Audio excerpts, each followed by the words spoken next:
Les États-Unis et Israël ont lancé conjointement l'opération Rugissement du lion contre l'Iran. Donald Trump évoque des opérations de grande ampleur et appelle les militaires iraniens à déposer les armes ou à mourir.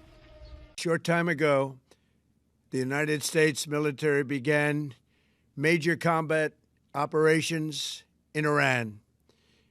Our objective is to defend the American people by eliminating imminent threats from the Iranian regime, a vicious group of very hard, terrible people.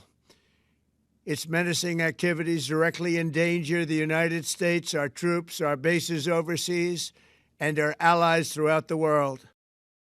Le ministère israélien de la Défense a placé le pays en état d'urgence spécial et permanent. Selon les premières informations, les frappes contre l'Iran auraient notamment pris pour cible le quartier où sont situés les bureaux de l'ayatollah Ali Khamenei. Des médias iraniens assurent que le guide suprême ne se trouvait pas à Téhéran au moment du lancement de l'opération des Américains et des Israéliens. Un nuage de fumée s'est élevé au-dessus du centre-ville de la capitale iranienne. Des explosions ont retenti dans plusieurs autres villes du pays. La République islamique a lancé une riposte et tiré des missiles en direction d'Israël. Une série d'explosions a retenti à Jérusalem, la base de la flotte américaine à Bahreïn a également été prise pour cible et des explosions ont été entendues à Abu Dhabi.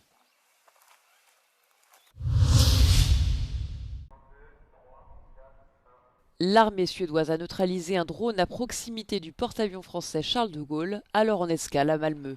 Le ministre suédois de la Défense a pointé l'éventualité d'un engin d'origine russe, affirmant qu'un navire militaire appartenant à la Russie se trouvait à proximité au moment des faits. Selon le chef de la diplomatie française, Jean-Noël Barrot, la sécurité du porte-avions n'a pas été menacée. If indeed, as the Minister of Defense suggested, there is a potential Russian origin for this incident, the only conclusion I would draw is that it would be a ridiculous provocation. Le Charles de Gaulle était ancré à Malmö avant de rejoindre des exercices de l'OTAN en mer Baltique. Un navire de la marine suédoise a repéré le drone lors d'une patrouille et a activé un système de brouillage électronique afin de perturber sa navigation. Le porte-parole du Kremlin, Dmitri Peskov, a déclaré ne pas être au courant de l'incident.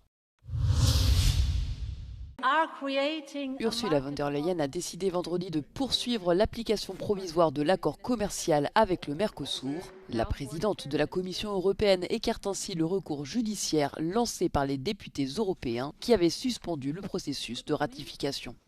The Commission will continue to work closely with all EU institutions, member states and stakeholders to ensure a smooth and transparent process. Let me conclude. Mercosur is one of the most consequential trade agreements of the first half of this century. Le président français Emmanuel Macron a critiqué la décision de la Commission européenne. C'est aussi une lourde responsabilité vis-à-vis des citoyens européens et de leurs représentants qui n'ont pas été dûment respectés. En substance, pour la France, c'est une surprise et une mauvaise surprise. Et pour le Parlement européen, c'est une mauvaise manière. Négocié sur 25 ans, l'accord avec le Mercosur créera une zone de libre-échange couvrant plus de 700 millions de personnes entre l'Union européenne et l'Amérique latine.